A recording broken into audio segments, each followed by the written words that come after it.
Hello viewers, আজকে আমার মরিচ গাছের চারার বয়স চলতেছে 12 দিন। তো আমি এই পর্যায়ে এসে দুইটা স্প্রে প্রয়োগ করব।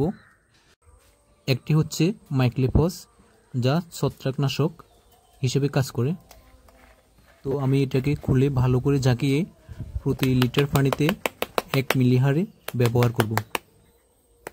তো যেহেতু আমি এখানে 10 লিটার পানিতে ওই কীটনাশকটি মিশ্রণ করব, সেহেতু প্রতি লিটারে 1 মিলি হারে 10 মিলি ওষুধ আমি পানির সাথে মিশ্রণ করব।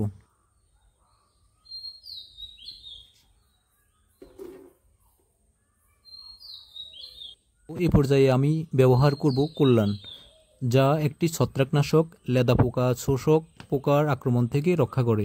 তো এই কল্যাণ মেডিসিনটি আমি প্রতি লিটার পানিতে 2 গ্রাম করে 10 লিটার পানিতে টোটাল 20 গ্রাম দেওয়ার কথা।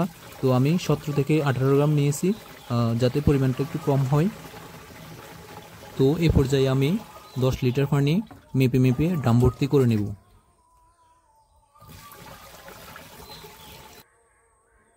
এরপরে স্প্রে দিয়ে ভালোভাবে ওষুধগুলোকে একটু পানির সাথে মিশ্রণ করে নিব।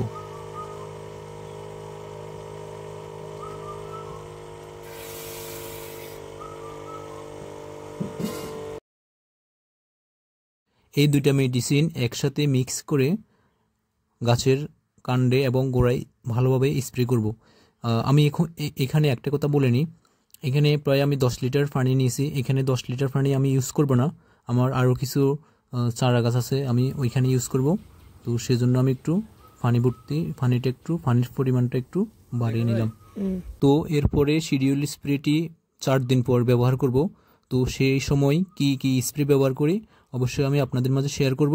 তো সবাই in village nature YouTube channel এবং ফেসবুক পেজকে সাবস্ক্রাইব এবং ফলো করে পাশেই থাকবেন।